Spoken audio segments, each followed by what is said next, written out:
सम्मानित साथियों, जय हिंद। देश की सोच में आज मिर्गी रोग के बारे में जानकारी हासिल करेंगे। हमारे देश में या पूरे विश्व में मिर्गी के बहुत सारे रोगी हैं जिनका इलाज ठीक तरीके से बिना हॉस्पिटल के संभव नहीं है। फिर भी लोग तरह तरह के झाड़ फूक इत्यादि कराते हैं। इसी के बारे में आज डॉक्टर पंकज से हम जानकारी लेंगे कि मिर्गी रोग क्या है और मिर्गी रोग के क्या क्या लक्षण हैं। क्या हर दौरा मिर्गी हो सकता है? क्या झाड़ फूक से मिर्गी की बीमारी दूर हो सकती है? इसका क्या इलाज है? आज डॉक्टर पंकज जो जन स्वास्थ्य सहयोग गनिहारी बिलासपुर से आए हुए हैं, उनसे हम यह जानकारी लेंगे। सम्मानित साथियों, बहुत ही अच्छी जानकारी इस वीडियो में है। हम आप सबसे विनती करेंगे कि आप सब वीडियो को अंत तक देखिए। डॉक्टर पंकज द्वारा बहुत अच्छी जानकारी दी गई है। जब आप अंत तक देखेंगे तो आपको मिर्गी से बचाव के लिए क्या क्या करना चाहिए, सारी जानकारी मिलेगी। डॉक्टर पंकज, हम जानना चाहेंगे कि मिर्गी रोग के लक्षण क्या है। आप दर्शकों को बताइए कि सबसे पहले मिर्गी रोग के लक्षण क्या है। तो सबसे पहले तो मैं धन्यवाद करना चाहूँगा आप श्री आसिफ तिवारी जी का कि उन्होंने अपने YouTube चैनल पर इतने महत्वपूर्ण विषय को पर बात करने के लिए समय निकाला। मिर्गी रोग जो कि एक साधारणतः जानकारी वाला रोग है। समाज में लोग अक्सर इसे मिर्गी गिराती है, फिट गिराता है, दौरा पड़ता है, इस प्रकार के शब्दों से पहचानते हैं, जिसमें ज़्यादातर लोगों की ये समझ है कि दोनों हाथ पैर हिलने लगते हैं, व्यक्ति बेहोश हो जाता है, गिर जाता है, उसकी जीभ कट जाती है, आंख ऊपर चढ़ जाती है, मुंह से झाग गिरने लगता है। और इस प्रकार के दौरे जिन लोग को आते हैं उनको लोग कहते हैं कि इन्हें मिर्गी रोग है। तो मिर्गी रोग के लक्षणों में एक यह जो ये समूह है लक्षणों की, उसका एक पार्ट है। लेकिन मिर्गी रोग के अन्य प्रकार भी हैं। जैसे बच्चों में पाई जाने वाली एक मिर्गी होती है जिसमें बच्चा स्कूल में पढ़ रहा है और अचानक गुम हो जाएगा। वो थोड़ी देर के लिए एकदम एक तरफ देखता रहेगा, उसको कुछ होश नहीं रहेगा और फिर वापस आ जाएगा। और शायद टीचर को ये लगेगा कि बच्चा ध्यान नहीं दे रहा है या बच्चा पढ़ नहीं पा रहा है, बट असल में उसको एक प्रकार की मिर्गी है। कुछ मिर्गी होती है जिसमें व्यक्ति बेहोश नहीं होता है, शरीर का एक अंग या एक भाग में ही मिर्गी का दौरा पड़ता है, या फिर व्यक्ति बस कंफ्यूज हो जाता है, उसको समझ नहीं आ रहा था, उसको होश होती है और उसको समझ नहीं आ रहा होता कि क्या चल रहा है। तो मिर्गी रोग कई बार कई अन्य प्रकारों के भी हो सकते हैं। और यह एक गैर संचारी रोग है, एक व्यक्ति से दूसरे व्यक्ति में ना फैलने वाला रोग है। और तो इसके बारे में और विस्तार से फिर मैं आगे आपको बताऊंगा।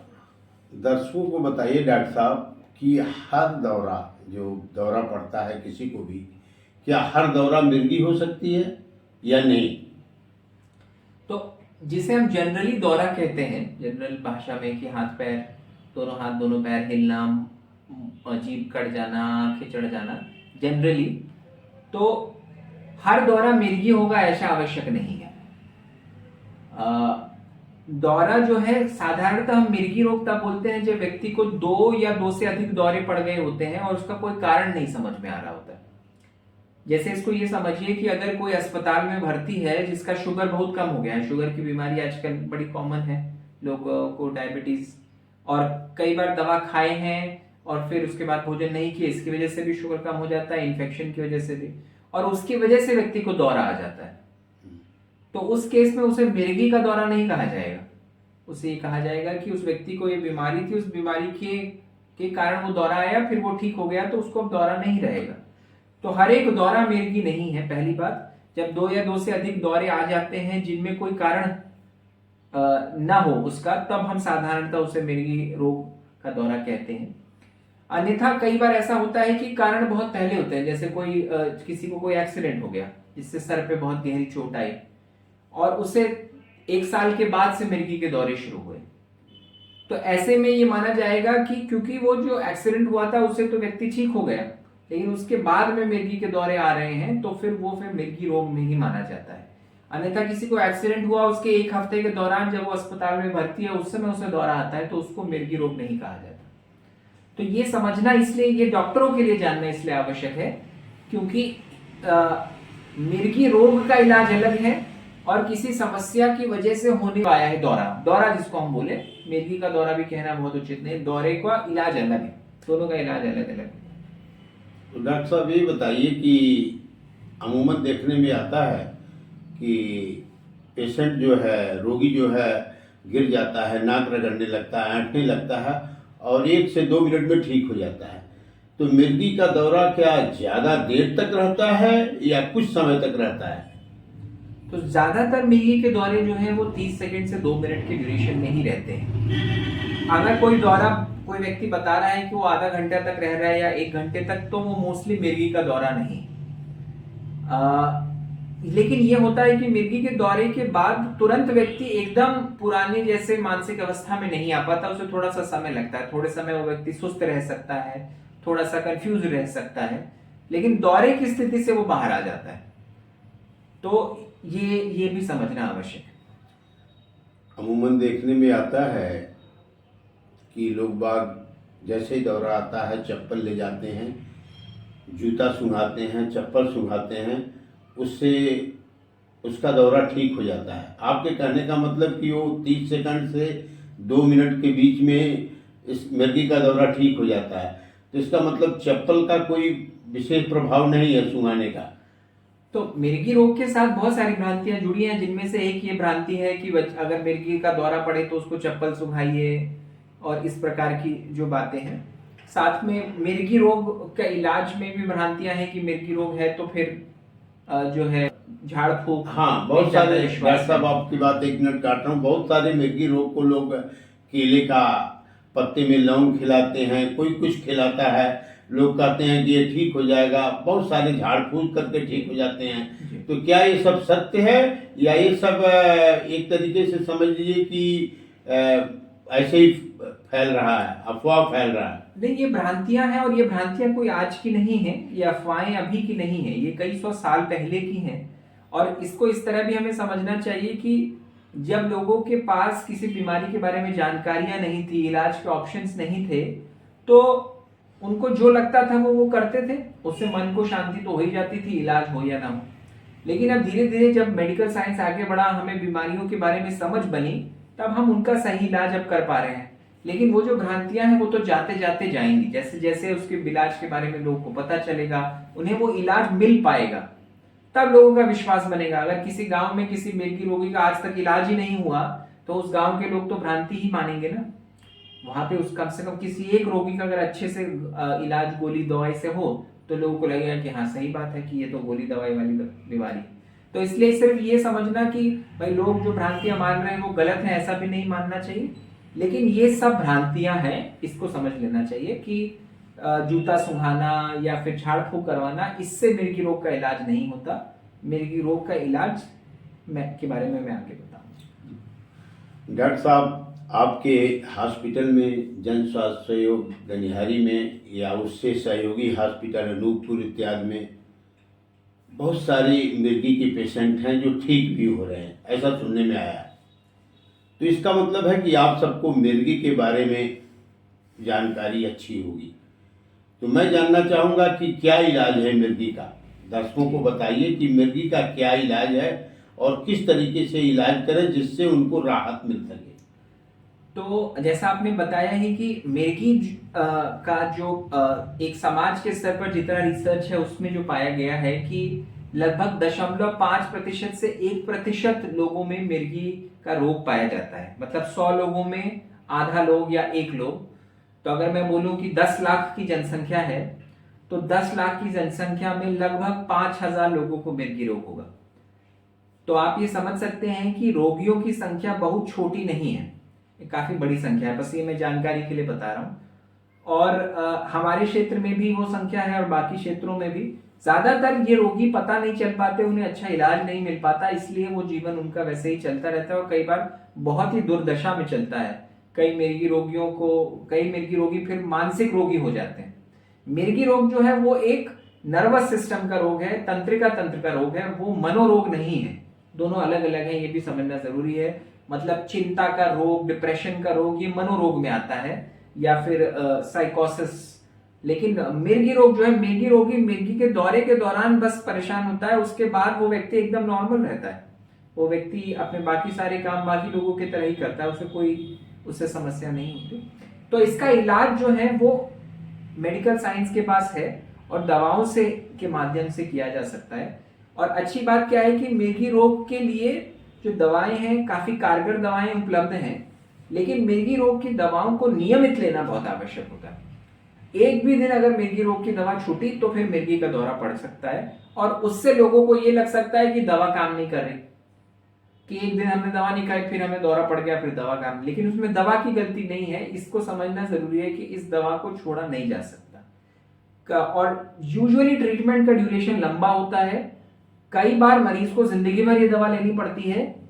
कुछ केसेस में 3-5 साल के बाद दवा को बंद करने का प्रयास किया जाता है, लेकिन अगर दवा के बंद करने की प्रक्रिया में एक बार भी दौरा आ जाता है तो वापस दवा को हमें शुरू करना होता है, और अक्सर ऐसे में दवाएं लंबी चलती है। इसलिए मरीज को कभी हमें ये नहीं बोलना चाहिए कि आपकी दवा 3-5 साल में छूट जाएगी, क्योंकि हमें भी ये नहीं पता है। हमें यही कहना चाहिए कि अगर इस दवा से आपका जीवन बेहतर हो पा रहा है, आप मिर्गी रोग से मुक्त रह रहे हैं, तो इस गोली को खाना ही आपके लिए उचित है, नियमित रूप से। तो इसका इलाज दवा से बिल्कुल उपलब्ध है। कुछ बहुत ही जटिल मिर्गी रोग होते हैं जो दवाओं से कंट्रोल नहीं हो पाते हैं, और ये बहुत ही कम प्रतिशत में होते हैं। इनके लिए अब आजकल एपिलेप्सी सर्जरीज का भी ऑप्शन आया है, जो साधारणतः बहुत ही कम केसेस में जरूरत पड़ती है, वो भी लेकिन शीर्ष अस्पतालों में उपलब्ध है। डॉक्टर साहब, ये तो आपके कहने का मतलब एक तरीके से न्यूरोलॉजी का विभाग इसको ज़्यादा देखता होगा। फिर भी बहुत बड़ी बीमारी नहीं है, सभी डॉक्टर इसको अच्छे तरीके से इलाज कर सकते हैं जी। हमें बताइए कि मिर्गी के जो रोगी हैं उनको अपने घर में, वातावरण में क्या क्या सावधानी बरतनी चाहिए जिससे उनका जीवन बेहतर हो सके? बिल्कुल, ये काफी महत्वपूर्ण है कि मिर्गी का रोगी चाहे वो दवा ले रहा हो तो भी, क्योंकि मिर्गी दौरे आने की संभावना तो रहती ही है, और जब दौरा आता है व्यक्ति बेहोश होता है, तो जो सबसे महत्वपूर्ण है कि उसकी सेफ्टी। इसलिए एक व्यक्ति जिसको मिर्गी रोग है उसको ड्राइविंग करना, आग के पास जाना, तालाब में नहाना, या ऊंचाइयों पर काम करना, या बड़ी हैवी मशीनरी के साथ काम करना, इन कामों को नहीं करना चाहिए, अवॉइड करना चाहिए। ऐसे कामों में लगना चाहिए जिनमें इस प्रकार के एक्सपोजर होने का चांस कम से कम, या फिर एटलीस्ट अगर ऐसा हो रहा है वो बहुत कंट्रोल्ड है तो उसके आसपास के लोगों को जानकारी होनी चाहिए कि इनको ऐसा हो सकता है, तो इससे कैसे सेफ्टी बना के रखें अगर और कुछ ऑप्शन नहीं।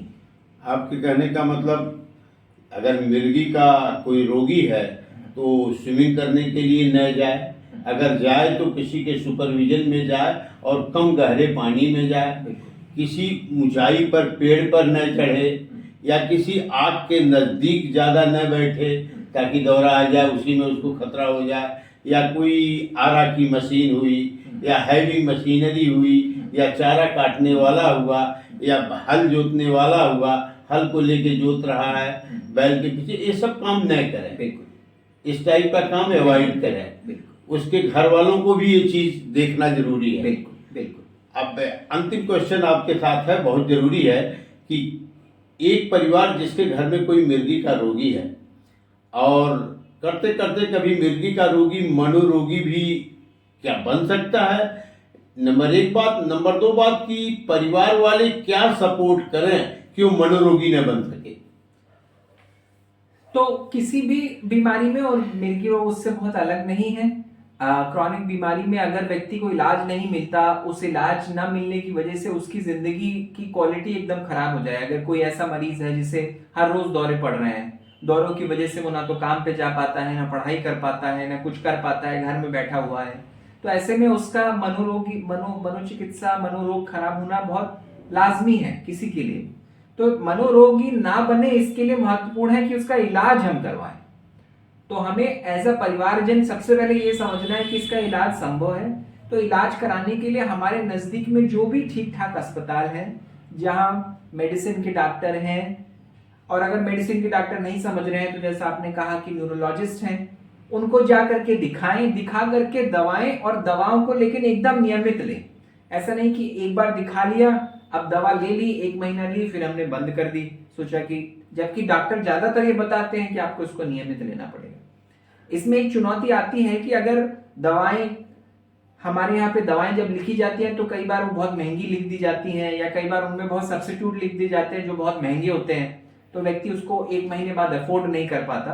तो मैं आपको ये बताना चाहूंगा कि मिर्गी की जो दवाइयां हैं, उनकी जो जेनेरिक फॉर्म्स हैं, उनके माध्यम से एक व्यक्ति 600 से 800 रुपए प्रति महीने के खर्च में अपने पूरे महीने की मिर्गी की दवाई ले सकता है। इससे ज्यादा का खर्चा मिर्गी की दवाई में नहीं लगता है। लेकिन अब हम उनमें बहुत अलग अलग महंगे ब्रांड्स यूज करें, या फिर अलग अलग सब्स्टिट्यूट्स और मल्टीविटामिन दे दें जो बहुत महंगे हैं, तो ये हमें समझना होगा, डॉक्टर से बात भी करनी होगी कि हमको सिर्फ मिर्गी वाली दवाई दीजिए, क्योंकि हम उससे ज्यादा अफोर्ड नहीं कर सकते और हमें इसे नियमित खाना है, हम इसे छोड़ना नहीं चाहते।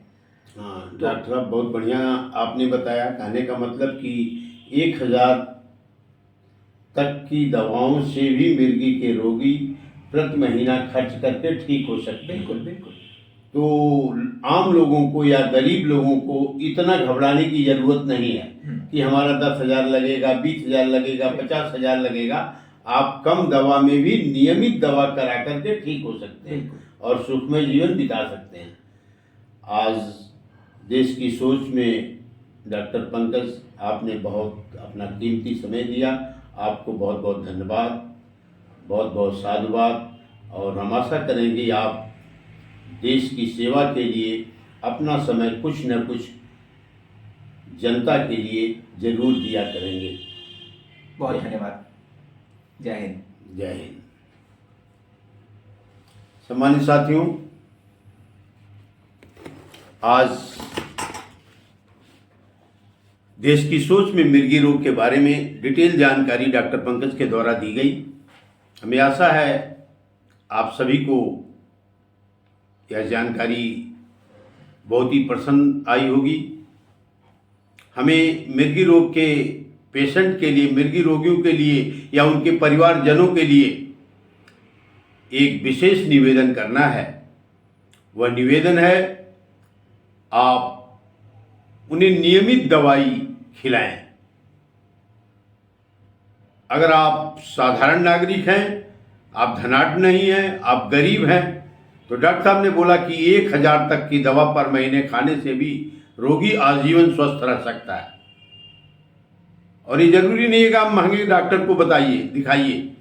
आप नॉर्मल से डॉक्टर को दिखाइए और नियमित दवा कराइए, आप जरूर ठीक होंगे। भगवान आपके स्वास्थ्य को अच्छा करे, ये हमारी शुभकामना है।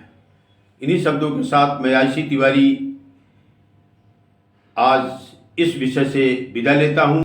जय हिंद।